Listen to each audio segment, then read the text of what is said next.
All right, Larry Krueger here from the Pig and a Pickle Krug Show with a little 49er video. Make sure you check out Pig and a Pickle. Two locations, Emeryville and Corte Madera. They're open 7 days a week in Marin, Wednesday through Sunday in Emeryville. Pig and a Pickle, the best barbecue in all of Northern California. Well, a lot of interesting discussion around the comparison between Brock Purdy and Jimmy Garoppolo over the last few days. A guy by the name of Alex Rollins made a really very interesting video comparing Brock Purdy and Jimmy Garoppolo. And while I did find the video to be entertaining, I think it misses out on some key points. Now let's compare the two. Where do I have Garoppolo ranked among all NFL quarterbacks? Always thought of him as kind of a mid-tier guy. You know, the one thing about Jimmy is that he did reach the Super Bowl with the 49ers in multiple NFC championship games. So I think you got to give him a little bit of respect. But I still think he's kind of a mid-tier quarterback. I would say Garoppolo's in that 15 to 20 range. But you can't forget that he's led two teams to the NFC title game and he's had one Super Bowl appearance. Now, where do I think Brock Purdy ranks among all NFL quarterbacks? I'd probably say in the 12 to 15 range with potential to, elevate from there to be a top 10 NFL quarterback. Now, all right, I do see a lot of the similarities between Purdy and Garoppolo, largely because they are in the same offense, with the same play caller and a lot of the same concepts, a lot of the same philosophies. Obviously Garoppolo and Purdy are both operating Kyle Shanahan's offense, so a lot of you see a lot of similarities. But to me, Purdy is far better than Garoppolo for many many reasons. One, this is a salary cap sport.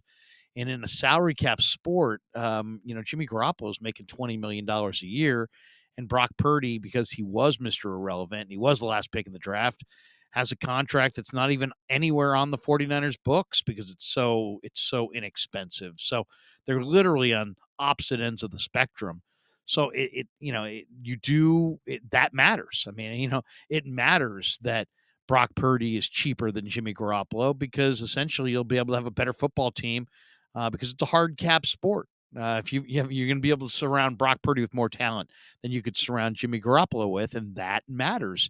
And what goes on around the quarterback impacts the quarterback. So that's number one. I mean, Brock Purdy's far cheaper on the salary cap.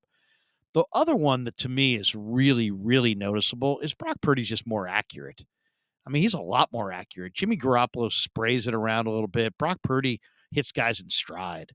And he's a whole lot more accurate. This last year they had the similar, almost identical completion percentages, but just look at Jimmy Garoppolo in college and his career, and look at what Brock Purdy's done at Iowa State. Brock Purdy's the more accurate quarterback. I don't think there's any question about that. Brock Purdy's much more mobile than Jimmy G.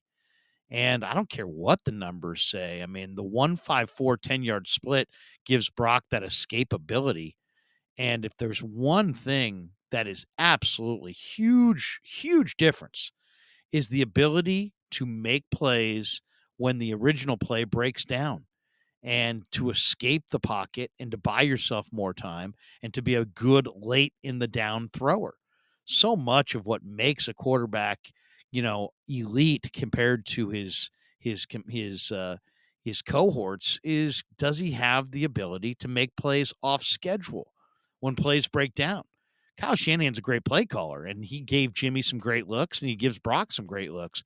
But when the play breaks down, we see the great quarterbacks, and they can move within the pocket. They have that escapability.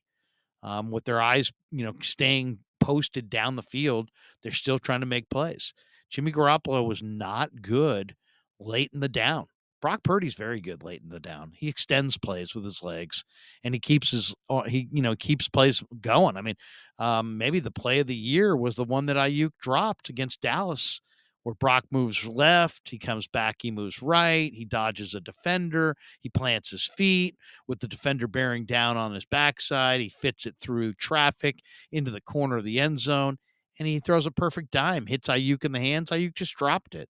If Ayuk catches that ball, it's one of the signature plays of the quarterback position, regardless of quarterback. mean, it was a tremendous play, and it's those kinds of plays that Jimmy never made. Jimmy never made. Jimmy never made plays late in the down. And if he did make plays, they were negative plays. Brock Purdy's a better thrower down the field. I think the numbers show that. He's a better thrower outside the numbers than Jimmy G was. Jimmy G, in his final year with the Niners, despite the fact that he took better care of the football, there was non-factor passing game down the field. They had no passing game down the field to speak of. And that was a trend that we had seen more of and more of as time went on with Jimmy G. So Jimmy G was becoming just a absolute short and intermediate guy strictly, and you have to take shots down the field. Brock did that. Brock was a much better thrower down the field. He had the best passer rating of any quarterback in the NFL outside the numbers. I think Brock's a lot smarter than Jimmy G. I think he was a better decision maker, and I think he was better at analyzing risk versus reward.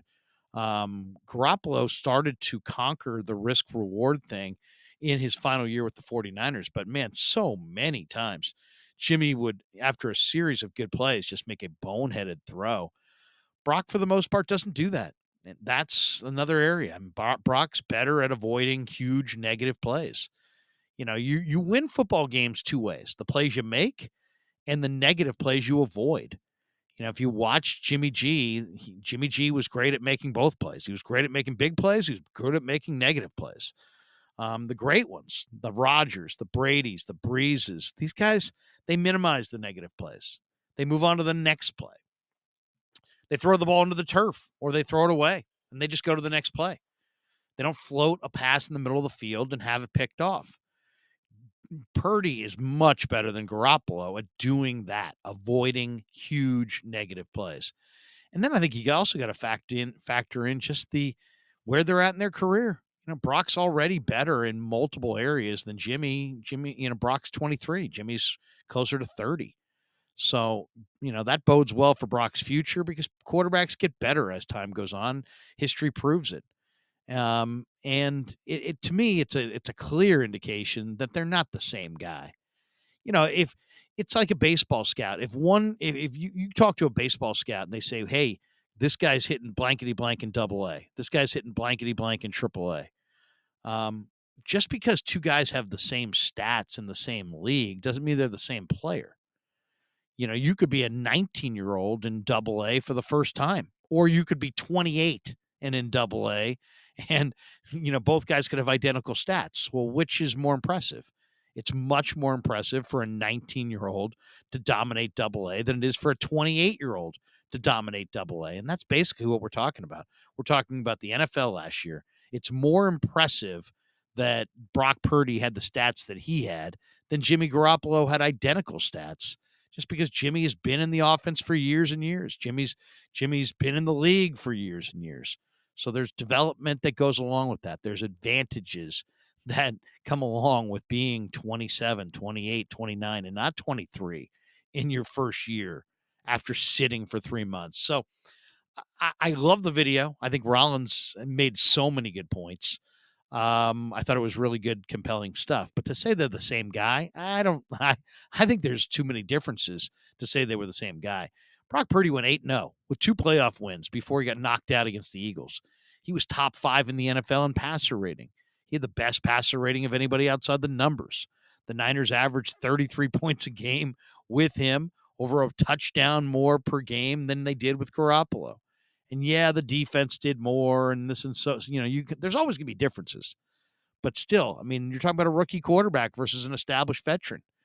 Purdy completed 80% of his passes in that intermediate area of the field in the 10 to 19 yard range downfield.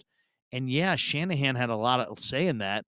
But I mean, still, there's no doubt that, you got to give the quarterback some credit for completing that high of a percentage of passes in the intermediate part of the field.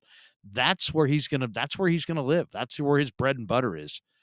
And I think, you're going to see Brock face different coverages. He faced a lot of single, one deep safety coverages, cover 1, cover 3. I think Rollins said 67% of his pass attempts. They're going to mix it up on him for sure as time goes on. But I think when you look at the total picture of Jimmy G and Brock Purdy, factor in the price tag on the contract because it actually matters.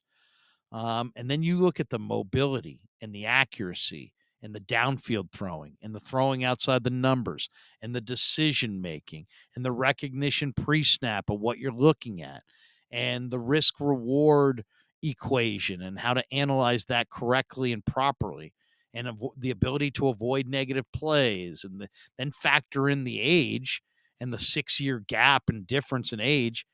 I think it's pretty safe to say that Brock Purdy's quite a bit better than Jimmy G. But good video from Rollins for sure, and I would recommend anybody check it out. Hope you enjoyed this video, and thanks to Pig and a Pickle for being a proud sponsor of The Krug Show. Check them out in Emeryville and Corte Madera. And thanks to all of you for supporting The Krug Show on YouTube.